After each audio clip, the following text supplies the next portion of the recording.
আসসালামু আলাইকুম বন্ধুরা, আসানা কিচেন উইথ ব্লগ। আজকের আবার একটা নতুন রেসিপি নিয়ে চলে এসেছি। গরমের সময় বন্ধুরা এই রকম আপনারা পাতলা ঝোল করে খাবেন। এই যে জ্যান্ত মাছ নিয়ে আসা হয়েছে, এটা জ্যান্ত মাছ।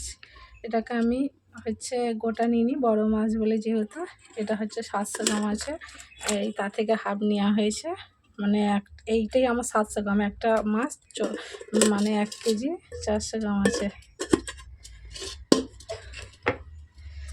এটা হাফ নিয়েছি, দেখতেই পাচ্ছেন কত বড় বড় চাকাগুলো। এই যে এত বড় বড় চাকাগুলো, চাকার পিসগুলো কতটা বড় বড়। এই মাছ দিয়ে আমি ঝোল করবো জিরে ধনে বেটে। এই যে পেঁপে, কাঁচকলা, বেগুন নিয়েছি। এই যে কাঁচকলা, পেঁপেটা আমাদের গাছের, এই পারলাম। আচ্ছা, জিরে আর ধনে, এই যে জিরে আর ধনে বেটে নেবো। আর দেবো কাঁচা লঙ্কা, অল্প করে 2টো কাঁচা লঙ্কা দেবো, বেশি দেবো না। আর আলু আর পেঁয়াজ। এটা হাত ঘষে আমি একটা পাতলা ঝোল করব গরমের জন্য। মানে এই ঝোল খেলে শরীরের কোনো ক্ষতি হবে না। যেহেতু এত মাছ সব নেবো না, হাফ নেবো, হাফ থাকবে, খাওয়ার লোক নেই। কলাটাকে কেটে পানির মধ্যে ফেলে দেবো, তারপরে ছিলে নেবো। আমার ছেলা হয়ে গেছে, এবার কেটে নেবো। কেটে আবার পানির মধ্যে ফেলে দেবো। এই যে 2 ছেলা করেছি, আবার মধ্যিখানটা এই যে এখন কেটে আবার পানির মধ্যে। কাঁচকলাটা কেটে নেওয়া হয়ে গেছে, কেটে পানির মধ্যে ফেলে দিয়েছি।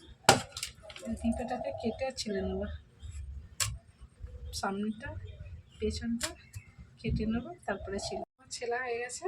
এর মধ্যেখানটা বাদখানা করে নেবো, করে দানাগুলো ফেলে দেবো। আবারও 2 চাকা করে নিয়েছি, আবার মধ্যিখানে দেবো, দিয়ে এইভাবে পাতলা পাতলা করে কেটে নেবো। এইভাবে সবগুলো কেটে আমার ছিলে কেটে নেওয়া হয়ে গেছে। এই কলার পানির মধ্যেই ফেলে দিয়েছি। আলু ছিলে নেবো, ছিলে আর কেটে নেবো। ছেলা হয়ে গেছে, পানির মধ্যে ফেলে দেবো। আলুগুলো আমার সব ছেলা হয়ে গেছে, এবার কেটে নেবো, পিস পিস করে কেটে নেবো। ঝোলের আলু একটু মোটামুটি করবো। আলুগুলো আমার সব কোচানো হয়ে গেছে। এই যে পেঁপে, কাঁচকলা ওর মধ্যেই দিয়ে দিয়েছি। পেঁয়াজটাকে ছিলে নেবো, পেঁয়াজগুলো আমার ছেলা হয়ে গেছে, পানির মধ্যে রেখে দেবো। বেগুনটা ছিলে কেটে নেবো, বেগুনটা ছেলা হয়ে গেছে, কেটে নেবো। কেটে পানির মধ্যে ফেলে দেবো, নাহলে কালো হয়ে যাবে। পানির মধ্যে ফেলে দিচ্ছি। বেগুনটা আমার সব ছিলে কেটে পানির মধ্যে ফেলা হয়ে গেছে। কাঁচা লঙ্কা ধুয়ে কেটে, কাঁচা লঙ্কাটা চেলা করে চিড়ে নেব। কাঁচা লঙ্কাটা কাটা হয়ে গেছে, পেঁয়াজও কাটা হয়ে গেছে। এবার ধনে জিরেটা বেটে নেবো, বেটে নিয়ে এটা হাত ঘষে নেবো। সব নিয়েছি বন্ধুরা, ওই ধনে জিরেটা ঢেলে নেবো, ঢেলে নিয়ে বেটে নেবো। জিরে আর ধনেটা একসঙ্গে বেটে নিচ্ছি। ধনে জিরেটা আমার বাটা হয়ে গেছে, এবার তুলে নেবো।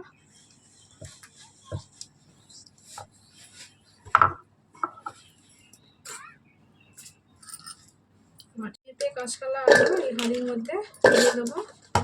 কাঁচা লঙ্কা কুচানো এর মধ্যে দিয়ে দেবো। হলুদ গুঁড়ো এর মধ্যে দেবো।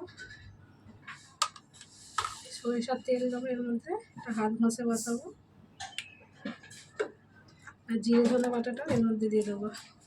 এটা এবার নুন দেবো এর মধ্যে, নুন দিয়ে দেবো এর মধ্যে। এগুলো সব হাত দিয়ে মতো নেবো, নিয়ে পানি ঢেলে দেবো। তারপরে ঝোল ফুললে বেগুন দেবো, আর মাছটা ভেজে নেবো।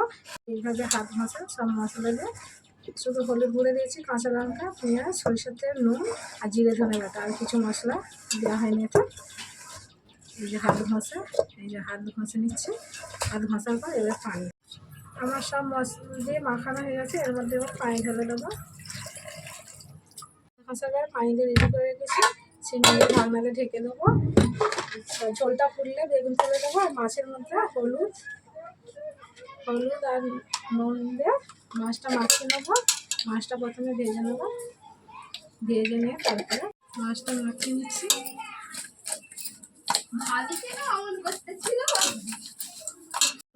মাখিয়ে রেডি করে রেখেছি। দেখুন বন্ধুরা, চুলে জ্বালিয়ে নিয়েছি। চুলার মধ্যে কড়াই বসে দিচ্ছি মাছটা ভাজার জন্য। কড়াই ততক্ষণ গরম হোক, তারপরে তেল দেবো। কড়াই গরম হয়ে গেছে বন্ধুরা, সবাই তেল ঢেলে দেবো। এর মধ্যে তেলটা গরম হয়ে গেছে, এই যে নুন আর হলদি মাখানো মাছটা তেলের মধ্যে ছেড়ে দেবো। এই যে বড় বড় চাকা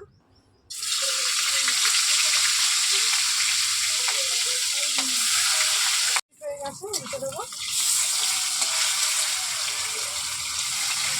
হয়ে গেছে, আবার ওই তেলের মধ্যে সব ভাজা হয়ে গেছে, তুলে নিয়েছি। ভাজা হয়ে গেছে, আমি তরকারি রেডি করে রেখেছিলাম, এটা আবার চুলার মধ্যে বসিয়ে দেবো। ঢাকনা দিয়ে ঢেকে দেবো, ঝোলটা ফুটলে বেগুনগুলো দিয়ে দেবো, আর এগুলো সিদ্ধ হয়ে গেলে মাছ। তরকারির ঝোলটা ফুটছে, এই যে ফুটছে, এই যে দেখুন। এর মধ্যে এই যে কেটে কেটে ধুয়ে রাখা বেগুনগুলো দিয়ে দেবো ঝোলের মধ্যে, দিয়ে আবার নেড়ে চেড়ে দেবো, দিয়ে আর ঢাকনা দিয়ে ঢেকে দেবো। গরমে আপনারা এইভাবে বাড়িতে এই ঝোলটা তৈরি। তরকারিটা এগুলো মোটামুটি সিদ্ধ হয়ে গেছে ঝোলে। এবার ঝোলের মধ্যে মাছটা দিয়ে দেবো, মাছটা দিয়ে দেবো ভালো করে। দেওয়ার পর ঝোলটা একটু ভালো হবে, তারপরে আবার ঢাকনাটা ঢেকে দেবো, আর একটু পরে নামিয়ে দেবো। তরকারি রেডি। এত গরমে বন্ধুরা, বাড়িতে তো সবারই ফ্রিজ থাকে না, আমাদেরও ফ্রিজ নেই। এই পানি জগ বোতলের পানিতে সব গরম হয়ে যায় বাড়ির মধ্যে বসে রাখলে। আপনারা প্লাস্টিকের গামলা সকলের বাড়িতেই আছে, ওই গামলার মধ্যে কলের পানি দিয়ে তাতে বোতল জল বসিয়ে রাখবে, সেই পানি থেকে খাওয়াও লাগবে, ঠান্ডাও থাকবে। দেখুন বন্ধুরা, আমার তরকারিটা হয়েছে, ঢাকনাটা তুলে নিয়েছি। আমার ছোট মেয়েটার খুবই শরীর খারাপ, এই গরমে আপনারা সাবধানে থাকবেন। এর প্রচণ্ড কাল দুপুরে থেকে জ্বর, গোসল করানোর পর থেকে জ্বর আর বমি, তার সঙ্গে তো সর্দি তো আছেই প্রচণ্ড। আপনারা গরমে সবসময় সাবধানে থাকবেন, বাড়ির বাইরে কম যাবেন, বাড়ির মধ্যে একটু বেশি থাকার চেষ্টা করবেন। আর ফ্রিজের জল বেশি খাবেন না, ওই কলের জলকে ওইভাবে রেখে আপনারা খাবেন। এটা হয়েই এসছে, নামিয়ে ঢেলে নেবো। তরকারি হাঁড়িটা নামিয়ে নিয়েছি, ঝোল থেকে তুলে নিয়েছি, তারপর ঝোলটা আমার ঝোল পুরো রেডি। এই তো জিরে ধনে বেটে, কাঁচা লঙ্কা, হলুদ, পেঁয়াজ, একটু তেল আর নুন হাত ভাঁজা দিয়ে করবেন। এইভাবে গরমে এই পাতলা ঝোল করে খাবেন, শরীর ঠিক থাকবে। মাছটা তুলে রেখেছিলাম, মাছটাও ঢেলে দেবো ঝোলের মধ্যে। তরকারি রান্না পুরো রেডি, ঝোলের তরকারি। ভাত বেড়ে নিয়েছি, তরকারির হাঁড়িও নিয়ে চলে এসেছি। বেশ তরকারিটা বেড়ে নেবো ভাতের মধ্যে। পেঁপে, কাঁচকলা, আলু, বেগুন, মাছ। মাছের একটা চাকা নিয়ে নেব, বড় চাকা নিয়ে নিচ্ছি। এইভাবে আপনারা সেম টু সেম বাড়িতে রান্না করে খাবেন, খেয়ে দেখবেন, তারপরে বুঝতে পারবেন। এই যে পেঁপে আলু ঝোল সব নিয়ে নিয়েছি, আমি প্রথমে পেঁপে দিয়ে খাবো।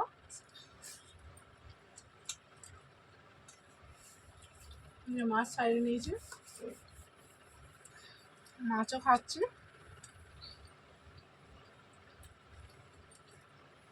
খুব সুন্দর হয়েছে বন্ধুরা, প্রথম থেকে শেষ পর্যন্ত পুরো ভিডিওটা দেখবেন, স্কিপ করবে না। অবশ্যই লাইক শেয়ার করবেন, আর এইভাবে সেম টু সেম রান্না করে আপনারা বাড়িতে খাবেন এই গরমের জন্য। বলো।